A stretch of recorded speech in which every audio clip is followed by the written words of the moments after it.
ये कहानी हमें ले जाती है आज से 20,000 साल पहले के दौर में, जब इंसान छोटे छोटे कबीलों में बंटे थे। कहानी में हमें पुराने जमाने के यूरोपीय लोगों को दिखाया जाता है जो कबीले में रहते हुए एक साथ मिलकर शिकार करते हैं। यहाँ हमें इसी कबीले के सरदार को दिखाया जाता है जिसका नाम था एर्गन। कुछ महीने बाद ठंड का मौसम आने वाला था, इसलिए वो सब सर्दियों का खाना इकट्ठा करने के लिए अपने कबीले वालों के साथ शिकार पर आए हैं और उनके सामने बहुत बड़ी भैंसों का झुंड होता है। सभी लोग रेंगते हुए भैंसों के झुंड के पास पहुंचते हैं। एर्गन जो कबीले का सरदार होता है वो सही मौका देखते ही अटैक करने का इशारा कर देता है। ये सब के सब उन पर हमला कर देते हैं। शिकारियों से बचने के लिए भैंसें उल्टी तरफ भागना शुरू कर देती हैं, जिनमें से एक एक करके कई सारी भैंसें खाई में गिर जाती हैं, लेकिन उनमें से एक भैंसा बच गया था और वो जंगली भैंसा गुस्से में एर्गन के बेटे नोयान की तरफ भागता है। नोयान पहली बार शिकार पर आया था और उसे शिकार से बचने के तरीके मालूम नहीं थे। एर्गन अपने बेटे को रास्ते से हटने के लिए कहता है, लेकिन वो डर जाता है और नोयान उससे भागना शुरू कर देता है। वो जंगली भैंसा तेजी से नोयान की तरफ बढ़ते हुए उसे अपने सींग में उठा लेता है और खाई की तरफ भागना शुरू कर देता है। एर्गन जो उस कबीले का सरदार है वो देखकर अपने बेटे को बचाने के लिए भैंसे पर भाला फेंकता है। भैंसे को भाला लग जाता है, लेकिन घायल होने के बाद भी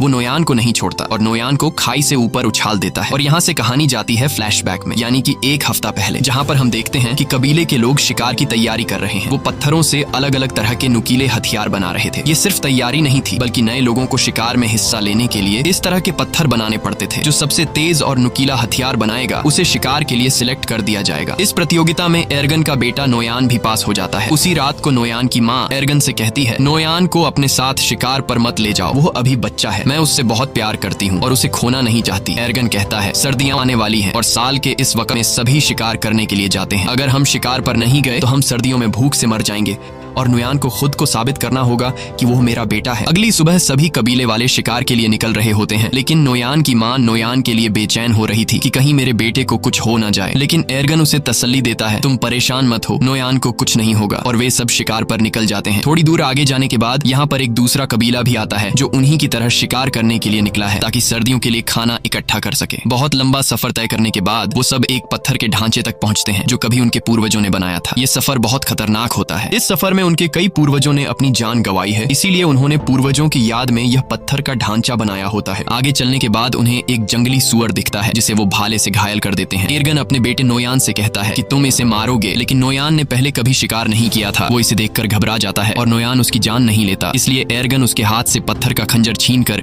जंगली सुअर को मार देता है। और उसके बाद एर्गन अपने बेटे से कहता है, तुम इतने कायर निकलोगे, ऐसा मैंने कभी नहीं सोचा था। यहाँ सिर्फ ताकतवर जिंदा रह सकते हैं, यही जंगल का कानून है। रात के अंधेरे में जब ये सब अपने शिकार को खा रहे होते हैं, तभी कुछ अजीब सी आवाजें सुनाई देने लगती हैं, जिससे एर्गन सभी को होशियार रहने को कहता है। तभी वहाँ अचानक एक शेर आता है और उनमें से एक लड़के को उठाकर ले जाता है। अगली सुबह वो उस लड़के की याद में एक छोटी सी समाधि बनाते हैं और शिकार की तलाश में आगे का सफर तय करते हैं। लेकिन कई मीलों का सफर तय करने के बाद भी उन्हें कोई शिकार नहीं मिलता। पूरा दिन चलने के बाद रात को ये सब एक गुफा में रहने का फैसला करते हैं, जहाँ एर्गन अपने बेटे नोयान के हाथ में तारों के कुछ टैटू बनाता है और उसे बताता है कि ये तारे तुम्हें रात को आसमान में दिखेंगे और जब तक उनका पीछा करोगे तो वापस अपने घर पहुंच जाओगे। दरअसल ये एक तरह का नक्शा है कि उनका घर किस तरफ है, यानी अगर कोई शिकार के दौरान भटक जाए तो वो इस नक्शे का सहारा लेते हुए अपने घर वापस पहुंच सकता है। सुबह होने के बाद एक बार फिर से ये शिकार की तलाश में निकल पड़ते हैं और तभी उन्हें जंगली भैंसों के पैरों के निशान दिखते हैं, जिसे देखकर सब खुश हो जाते हैं। अब ये जंगली भैंसों का शिकार करना शुरू करते हैं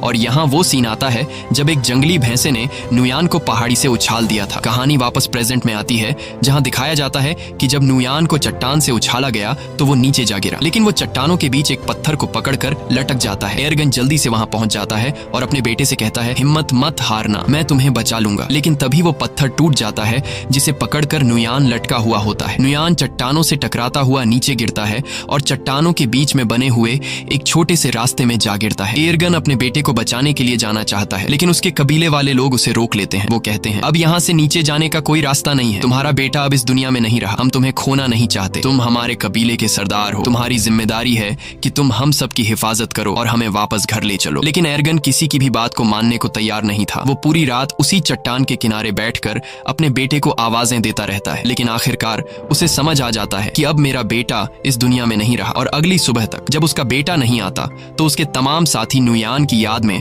वहां एक छोटा सा पत्थर का समाधि बना लेते हैं और अपना किया हुआ शिकार लेकर वापस कबीले की तरफ निकल पड़ते हैं। उनके जाने के कुछ देर बाद नुयान के ऊपर एक गिद्ध आकर बैठ जाता है और चोंच मारना शुरू कर देता है, मगर उससे पहले कि वो उसे खाता नुयान की आंख खुल जाती है। वो गिद्ध को नीचे फेंक देता है और उसके बाद वो अपने पिता को आवाज देता है, लेकिन उसे कोई भी जवाब नहीं मिलता। इससे पता चल जाता है कि सभी यहाँ से चले गए और अब उसकी कोई मदद नहीं कर सकता। वो हार नहीं मानता और चट्टान पर चढ़ने की कोशिश करता है, लेकिन वो ज्यादा ऊपर चढ़ नहीं पाता। नीचे बहुत गहरी खाई होती है और शायद किस्मत उसे जीने का एक दूसरा मौका देना चाहती है। कुछ ही देर बाद वहाँ तेज बारिश शुरू हो जाती है और बारिश की वजह से नीचे खाई धीरे धीरे नदी में बदलने लगती है। उसे समझ आ जाती है कि अगर उसे जिंदा रहना है तो उसे नीचे खाई में कूदना होगा। और जब नुयान को अंदाजा होता है कि पानी अब गहरा हो गया है, अगर वो छलांग लगा दे तो उसे कोई चोट नहीं आएगी। इसके बाद वो पानी में कूद जाता है, लेकिन पानी में गिरते ही वो बेहोश हो जाता है। अगले दिन जब उसे होश आता है तो वो खुद को दूसरी जगह में पाता है। ऊंचाई से कूदने पर वो बच तो गया था, लेकिन उसके पैर की हड्डी मुड़ गई थी। फिर वो अपने टूटे हुए पैर को लकड़ियों से बांधता है, जिससे वो चलने के काबिल हो जाता है और फिर वो उस चट्टान के ऊपर पहुंचता है जहां से वो गिरा था। लेकिन वहां पहुंचकर जब वो देखता है कि उनके लोगों ने उसकी समाधि बना दी, जिससे वो रोने लगता है, वो समझ जाता है कि उसके पिता एर्गन और कबीले वालों ने ये यकीन कर लिया था कि नुयान मर चुका है। तभी अचानक उसे आसपास कुछ अजीब आवाजें सुनाई देती हैं और खतरे से बचने के लिए नुयान पेड़ पर चढ़ जाता है, जहां वो पूरी रात एक सूखे पेड़ के ऊपर गुजारता है। अगली सुबह जब वो पानी पीने जाता है तो वो भेड़ियों की एक झुंड को देखता है और वो भेड़िए तेजी से उसकी तरफ बढ़ रहे थे। तभी कुछ भेड़िए उस पर हमला कर देते हैं। नुयान वापस पेड़ की तरफ भागता है, लेकिन एक भेड़िया उसका पांव पकड़ लेता है। नुयान चाकू से उस भेड़िए पे वार करता है,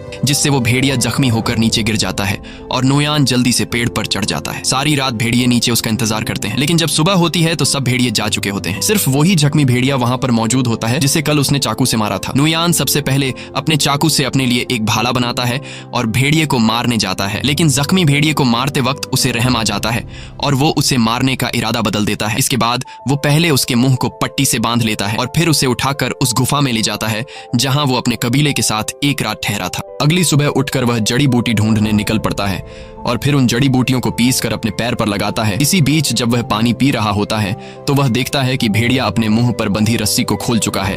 ये देखकर पहले तो वह घबरा जाता है, लेकिन फिर नुयान आराम से उसे पानी देने जाता है। भेड़िया उसे अपने पास आता देखकर डर जाता है, लेकिन नुयान कहता है, मैं तुम्हें कुछ नहीं कहूंगा, मैं तुम्हारी जान बचाना चाहता हूँ। जिसके बाद भेड़िया पानी पी लेता है। अब भेड़िए को भी समझ आ जाता है कि मुझे इससे कोई खतरा नहीं है। नुयान ने जो जड़ी बूटी अपने पैर के लिए तैयार की थी वह अब भेड़िए के जख्म पर लगा देता है और उसी वक्त नुयान वह कीड़े भी उसे देता है जो वह खुद खाता है। अब आहिस्ता आहिस्ता उन दोनों के बीच एक रिश्ता बनने लगता है। शाम होने से पहले नुयान एक खरगोश का शिकार कर लेता है, क्योंकि उसने कई घंटों से कुछ भी नहीं खाया था। रात को बड़ी मुश्किल से वह आग जलाकर उस खरगोश को पका लेता है और उसमें से कुछ हिस्सा भेड़िए को भी दे देता है।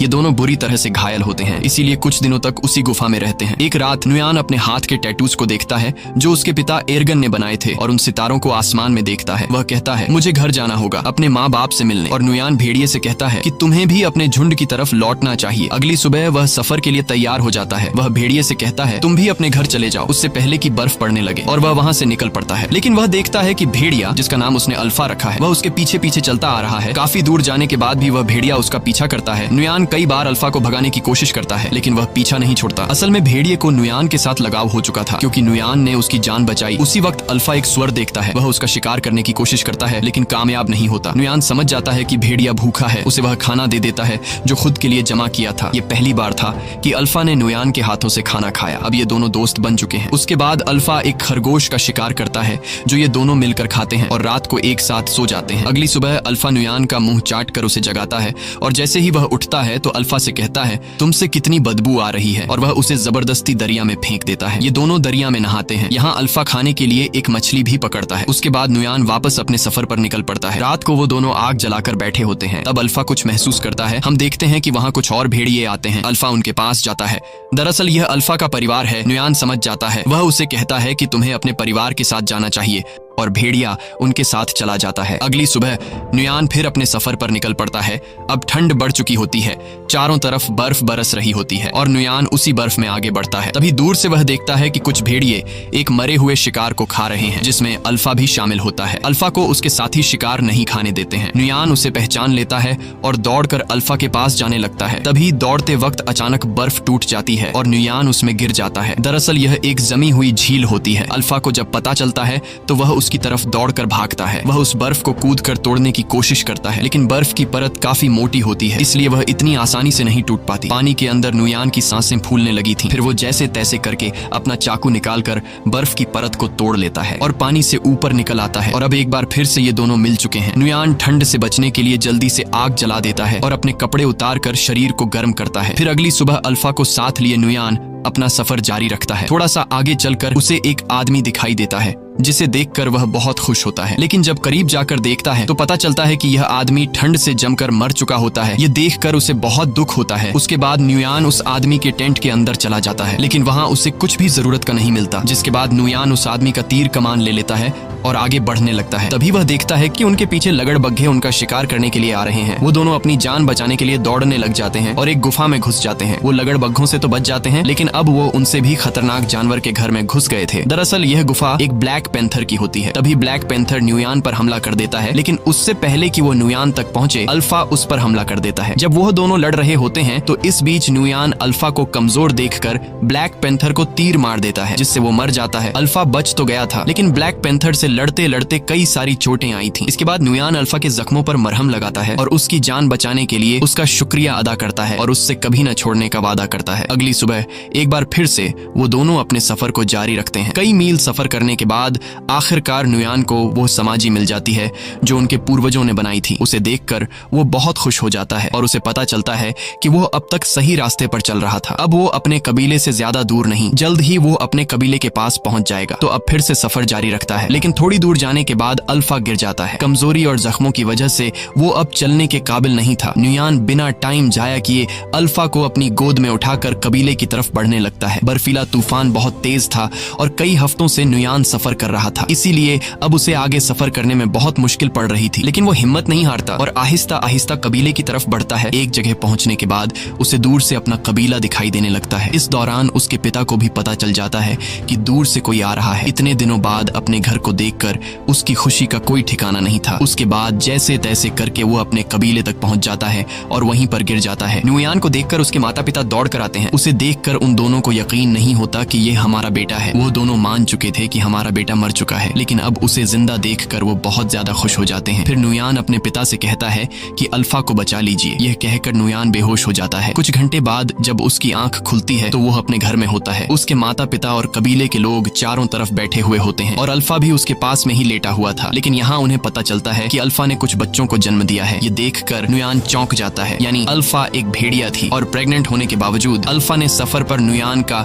एक एक कदम पर साथ दिया। ये देखकर नुयान उसे अपने गले लगाता है और दिल ही दिल में उसका शुक्रिया अदा करता है। अब कहानी के एंड में हम देखते हैं कि कुछ हफ्ते बीतने के बाद अल्फा के बच्चे अब काफी बड़े हो चुके हैं। यह एक नए दौर की शुरुआत होती है। यहाँ इंसानों ने जानवरों से भी दोस्ती करना शुरू कर दी है। आखिर में यह दिखाया जाता है कि नुयान कई मुश्किलें झेलने के बाद आखिरकार घर पहुंच गया और अब अल्फा और उसके बच्चे भी उसके साथ थे। इसी के साथ कहानी खत्म हो जाती है। अगर वीडियो आपको पसंद आई हो तो हमारे चैनल को जरूर सब्सक्राइब कीजिए।